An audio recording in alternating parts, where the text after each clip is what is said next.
2.4 கீழ்காணும் தசம எண்களை p/q என்ற வடிவில் மாற்றுக. First one 0.35. Second one 2.176. Third one -0.0028. Thank you. p/q என்ன வடிவம்பா? பின்ன வடிவம். சின்ன கிளாஸ் 6ஆம் கிளாஸ் வரைக்கும் அது பேர் பின்ன வடிவம். அப்புறம் 8ஆவதுலாம் வந்துட்டீங்கன்னா அது என்ன வடிவம்? விகிதமுறு. இப்போ புள்ளி வச்சு எழுதுனா சொல்ல மாட்டேன். புள்ளி வச்சு எழுதுனா 7ஆவதா படிச்சதான். தசம எண்களை பின்ன எண்களாக மாற்றுக அல்லது விகிதமுறு எண்களாக மாற்றுக. விகிதமுறு எண்களை தசம எண்களாக மாற்றுக. புள்ளி வச்சா பை போட்டு எழுதணும், பை போட்டுருந்தா புள்ளி வச்சு எழுதணும். பை போட்டாவே என்னது? பை என்பது வகுத்தல். வகுத்தல் என்பது சமமாக பிரித்தல். வகுத்தல் என்பது சமமாக பிரித்தல். வகுத்தல் கணக்கு போட்டு நம்ம செஞ்சு விட்டுருவோம். இப்போ பாருங்க, புள்ளி எல்லாத்தையும் மறந்துடுங்க. நம்பர் மட்டும் சொல்லுங்க. 37. பை போடணும். புள்ளி வச்சா என்ன போடணும்னா பை. புள்ளி வச்சா என்ன போடணும்னா பை. ஓகே? மைனஸ் இருக்கு.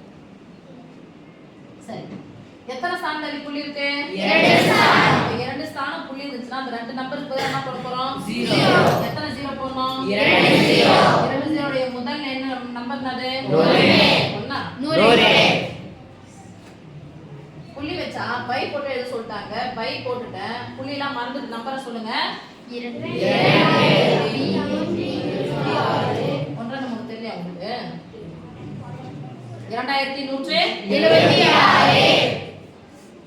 பை போட்டாச்சு. புள்ளி வச்சா பை போட்டாச்சு. எத்தனை நம்பர் தாண்டி புள்ளி குத்தி இருக்காங்க? 3 நம்பர். அப்ப 3 நம்பர் தானே எத்தனை 0 சேர்க்கணும்? 3 0. 1 2 3. 3 0 உடைய முதல் நம்பர் இது 1000. பை 1000. அடுத்து மைனஸ் போட்டாச்சு. புள்ளி வச்சதுக்கு பை போட்டாச்சு. புள்ளிலாம் மறந்துட்டு புள்ளின்னு மட்டும் சொல்லுங்க. 28. எத்தனை ஸ்தானத்துல புள்ளி குத்தி இருக்காங்க? 4 ஸ்தானம். முகத்துக்கு நேரா ஒண்ணுங்க போய்டாதீங்க. 4 ஸ்தானத்துல புள்ளி. அப்ப எத்தனை 0 போடணும்? 4 0. 1 2 3 4. 0 உடைய முதல் நம்பர் எது? 10. 10000. யாரா 1ன்றவா? இப்போதான் விஸ்வா சொல்லுங்க. 4 0 உடைய முதல் நம்பர் எதுனா 10000 சொல்றது. 1. ஓகேமா.